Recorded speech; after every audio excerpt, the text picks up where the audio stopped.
माननीय सदस्यहरू, अब म माननीय सञ्चार तथा सूचना प्रविधि मन्त्री रेखा शर्मालाई सञ्चार तथा सूचना प्रविधि मन्त्रालय सम्बन्धी विनियोजन शीर्षकमाथिको छलफलमा उठेका प्रश्नहरूको जवाफ दिन समय उपलब्ध गराउँछु।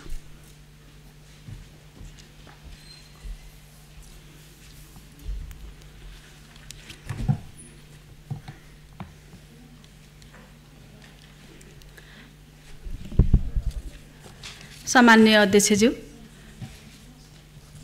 हाम्रो यो राष्ट्रिय सभाको आजको यो बैठकमा विनियोजन विधेयक 2080 मा सञ्चार मन्त्रालयसँग सञ्चार तथा सूचना प्रविधि मन्त्रालयको लागि प्रस्तुत बजेटको विनियोजनका सन्दर्भमा भएका छलफल, मान्यज्यूबाट व्यक्त जिज्ञासा, प्रश्न एवं छलफलको क्रममा उठाउनुभएका विषय तथा प्रस्तुत गर्नुभएको रचनात्मक सुझावको लागि सबभन्दा पहिले म मान्यज्यूहरूप्रति हार्दिक आभार व्यक्त गर्न चाहन्छु, धन्यवाद भन्न चाहन्छु र यहाँहरूले व्यक्त गर्नुभएका विचारहरूलाई मन्त्रालयले मार्गदर्शकको रूपमा लिनेछ भन्ने कुरा पनि यहाँ जाहेर गर्न चाहन्छु। सामान्य अध्यक्षज्यू, आर्थिक वर्ष 2080-81 मा यस मन्त्रालय र अन्तर्गतका निकाय समेतको लागि रु 8 अर्ब 71 करोड 67 लाख विनियोजन भएको छ, जुन कुल राष्ट्रिय विनियोजनको 0.5% मात्र हो। यसका साथै मन्त्रालयको कार्यक्षेत्रसँग सम्बन्धित विषयमा नेपाल दूरसञ्चार प्राधिकरण, नेपाल दूरसञ्चार company limited, Nepal television radio प्रसार सेवा विकास समिति, गोरखापत्र संस्थान, राष्ट्रिय समाचार समिति एवं चलचित्र विकास बोर्डले नेपाल सरकार र आफ्नै स्रोत समेत परिचालन गरी मन्त्रालयको सोच, लक्ष्य, उद्देश्य प्राप्तिमा क्रियाशील रहँदै आएका छन्। सुशासन र विद्युतीय शासन प्रवर्धन एवं सदाचारको परिपालनामा मन्त्रालय प्रतिबद्ध छ।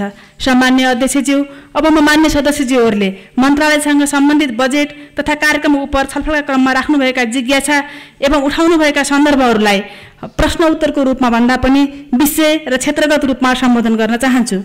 आम सञ्चारको क्षेत्रमा देशभर हाल 244 वटा टेलिभिजन, 42 वटा टेलिभिजन, 928 वटा एफएम रेडियो सञ्चालनमा रहेका छन्।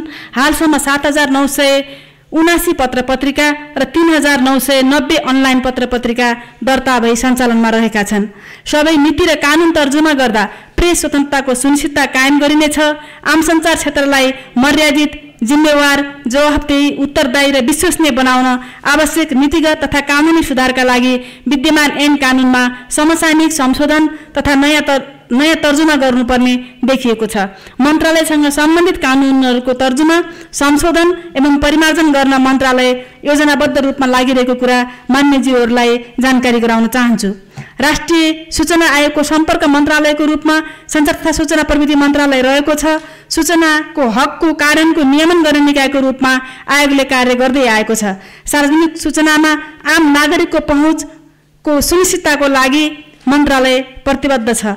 सूचना प्रविधिको बढ्दो प्रयोगसँगै साइबर सुरक्षाको जोखिम न्यूनीकरण गर्नु चुनौतीको रूपमा रहेको छ। डिजिटल साक्षरता प्रवर्धन गर्ने र सामाजिक सञ्जाललाई कानुनी दायरामा ल्याई मर्यादित र व्यवस्थित गर्न मन्त्रालय लागि परेको छ र मान्य सदस्यज्यूहरूले पनि यो सामाजिक सञ्जालका विषयमा यहाँ गम्भीरतापूर्वक कुरा उठाउनु भएको छ र यसका लागि हामी आगामी आर्थिक वर्षमा कानुनको तर्जुमा गरी सामाजिक सञ्जाललाई मर्यादित गर्न ठोस कदम चालिने बेहोरा अवगत गराउन चाहन्छु। आम सञ्चार क्षेत्रलाई थप जिम्मेवार र विश्वसनीय बनाउन प्रेस काउन्सिल नेपाल मार्फत पत्रकार आचार संहिता कार्यान्वयनमा जोड दिएको छ। आफ्नो बारे मिडियामा प्रसारित सामग्री गलत हो भन्ने लागेमा सम्बन्धित व्यक्तिले प्रेस काउन्सिल नेपालमा उजुरी गर्ने व्यवस्था रहेको कुरा विदितै छ। समावेशी विकास, सामाजिक न्याय मार्फत लोक कल्याणकारी राज्यको स्थापना गर्ने संविधानको दिशानिर्देश हो। यसै बमोजिम आम सञ्चार माध्यममा समाजका सबै समुदायको सहज पहुँचको सुनिश्चितताको लागि गोरखापत्र संस्थान, रेडियो नेपाल, नेपाल टेलिभिजन, विज्ञापन बोर्ड, राष्ट्रिय समाचार समिति र चलचित्र विकास बोर्डलाई समावेशी सामग्री उत्पादन तथा प्रकाशन प्रसारणको लागि मन्त्रालयले अनुदान दिने गरेको छ। हाल गोरखापत्रबाट 38 भाषा, रेडियो नेपालबाट 21 भाषा र नेपाल टेलिभिजनबाट 9 भाषामा समाचार सामग्री प्रकाशन तथा प्रसारण हुँदै आएका छन्। आगामी आर्थिक वर्षमा थप भाषाहरूमा समेत समाचार सामग्री प्रकाशन र प्रसारण गरिनेछ। मन्त्रालय र मन्त्रालय सम्बद्ध अन्य निकायबाट समेत समावेशी कार्यक्रमहरू तर्जुमा गरी कार्यान्वयनलाई प्राथमिकतामा राखिएको छ। पुरानो तथा ऐतिहासिक सामग्रीहरू संरक्षण गर्ने उद्देश्यले रेडियो नेपाल, गोरखापत्र संस्थान र नेपाल टेलिभिजनमा डिजिटल आर्काइभिङको कार्य भइरहेको छ। आम नागरिक समक्ष सत्य, तथ्य र निष्पक्ष समाचार प्रकाशन प्रसारण मार्फत सार्वजनिक सञ्चार माध्यमले जनताको मन जित्ने गरी कार्य गर्दै आएका छन्। गोरखापत्रले प्रकाशनको गुणस्तर वृद्धि, समावेशी सामग्री प्रकाशन, डिजिटल प्रकाशन गर्दै आएको छ। रेडियो नेपालको प्रसारण पहुँच 92% जनसङ्ख्यामा पुगेको छ। डिजिटल टेलिभिजनको पहुँच 72% पुगेको छ। राष्ट्रिय समाचार समिति राससले आधिकारिक र भरपर्दो सूचना सामग्री उत्पादन गरी सञ्चार माध्यमलाई उपलब्ध गराउँदै आएको छ। दूरसञ्चार क्षेत्रमा देशभर गुणस्तरीय दूरसञ्चार सेवा पुर्याउन आवश्यकता अनुसार BTS, E-Node B, mobile tower, fibre to the home, FTTH को विस्तार लगायतका पूर्वाधारहरू थप गर्ने कार्य प्रभावकारी रूपमा अगाडि बढाइएको छ। सेवा नपुगेका, सिग्नल कम देखिएका तथा माग भएका स्थानहरूमा सेवा विस्तार तथा गुणस्तर सुधार गर्न मन्त्रालय अग्रसर छ। साथै आगामी आर्थिक वर्षमा प्रत्येक प्रदेशका 2 जिल्लालाई पूर्ण दूरसञ्चारयुक्त जिल्लाको रूपमा विकास गरिनेछ। प्रमुख लोकमार्गमा गुणस्तरीय दूरसञ्चार सेवा विस्तार गरिनेछ।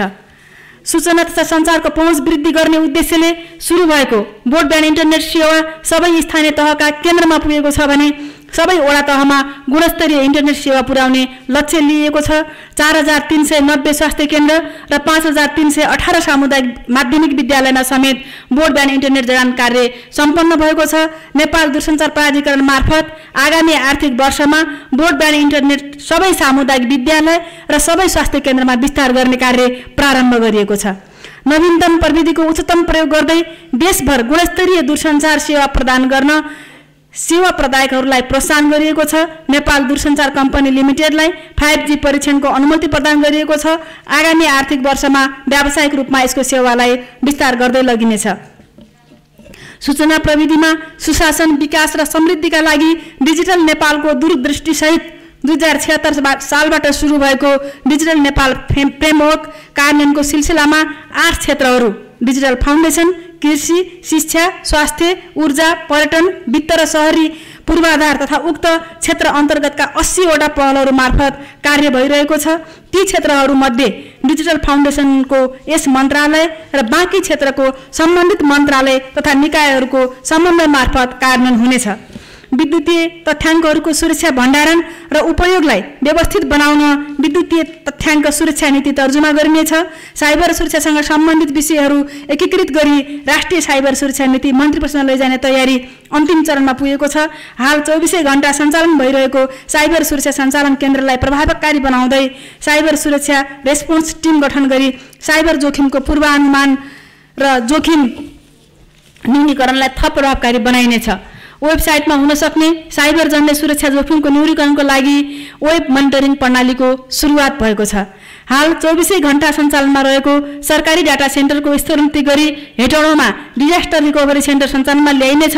निजी क्षेत्रद्वारा सञ्चालित डाटा सेन्टरको स्तरीकरण र नियमन गरिनेछ। हुलाक सेवाका लागि हाल विद्यमान रहेका हुलाक संरचनालाई एक पालिका एक हुलाकको अवधारणाबाट सेवा प्रवाहको पुनर्संरचना गर्न खोजिएको छ। यसबाट सङ्घीय इकाइ अनुरूप हुलाक सेवाको संरचना स्थापित भई सेवा प्रवाह हुनेछ। यसरी सेवाको पुनर्संरचना गर्दा खारेज हुने अतिरिक्त हुलाकमा कार्यरत कर्मचारीको सेवाको उच्च कदर गरी न्यायोचित सुविधासहित सम्मानजनक अवकाश दिइनेछ। सानातिना रकम जम्मा गर्न चाहने व्यक्तिलाई ब्याङ्किङ सुविधा प्रदान गर्न 2034 देखि स्थापना भएका हुलाक बचत ब्याङ्कको सेवामा बचत तथा ऋण सेवा प्रदान गर्ने ब्याङ्क तथा वित्तीय संस्थाहरूको विस्तारसँगै सङ्कुचन आएको छ, जसको कारण हुलाक बचत ब्याङ्क न्यून प्रभावी बन्न पुगेकोले हुलाक बचत ब्याङ्कका खाता र बचत रकमलाई राष्ट्रिय वाणिज्य ब्याङ्कमा स्थानान्तरण गरी हुलाक बचत ब्याङ्क खारेज गर्ने प्रक्रियाको थालनी भइसकेको छ। हुलाक सेवालाई आधुनिक र प्रविधि मैत्री बनाउने कार्यहरू थालनी भएका छन्। हुलाक सेवाको पुनर्संरचना मार्फत मौजुदा साधन स्रोतको पूर्ण क्षमतामा परिचालन गर्दै नयाँ व्यावसायिक ढाँचामा लैजाने तयारी मन्त्रालयबाट भइरहेको छ।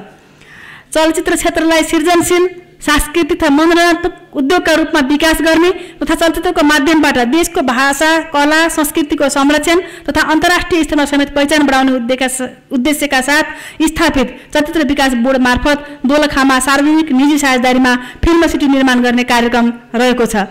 समाज रूपान्तरणका लागि सङ्घर्ष गर्ने व्यक्ति तथा घटनासँग सम्बन्धित ऐतिहासिक चलचित्र, वृत्तचित्र र स्वदेशी चलचित्र निर्माणलाई प्रोत्साहन र प्रवर्धन गर्न बजेट व्यवस्था गरिएको छ। मौलिक चलचित्र निर्माणमा प्रोत्साहन हुने गरी स्टोरी बैंक तयार गर्ने कार्यक्रम पनि रहेको छ। मुद्रणका सन्दर्भमा नेपाल सरकारबाट प्रकाशन हुँदै आएको नेपाल राजपत्र, प्रदेश सरकार तथा स्थानीय तहबाट माग भई आएका राजपत्र र मुद्रण विभागबाट निरन्तर प्रकाशन एवं नेपाल सरकारको बजेट लगायत विभिन्न सरकारी निकायका प्रकाशन छपाई कार्य हुँदै आएको छ। संवेदनशील प्रकृतिका मुद्रणलाई देशभित्रै छपाई हुने गरी सुरक्षण मुद्रण सम्बन्धी पूर्वाधार निर्माण भइरहेको छ। अन्तशुल्क स्टिकर, हुलाक टिकट, सवारी चालक अनुमति पत्र, राहदानी जस्ता संवेदनशील छपाईको लागि विदेशी मुद्रा सञ्चित हुने, देशभित्रै रोजगारी सिर्जना हुने र देश सुरक्षण मुद्रामा आत्मनिर्भर हुने गरी कार्य प्रारम्भ गरिनेछ।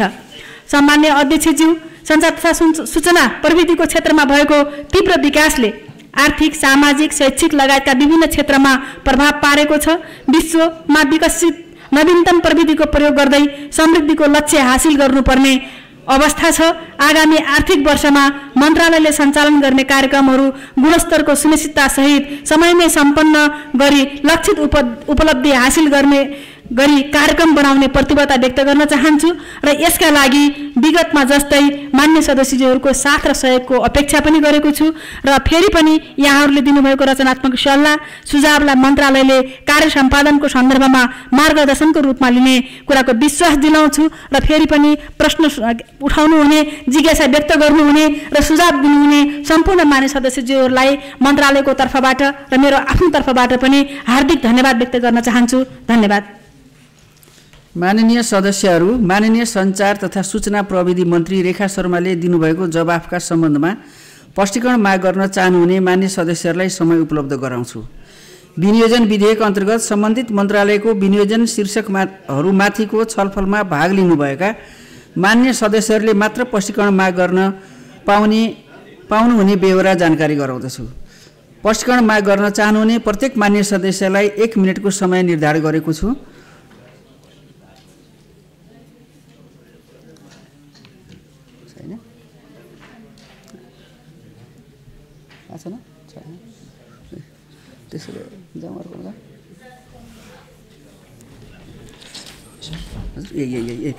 ठिक छ।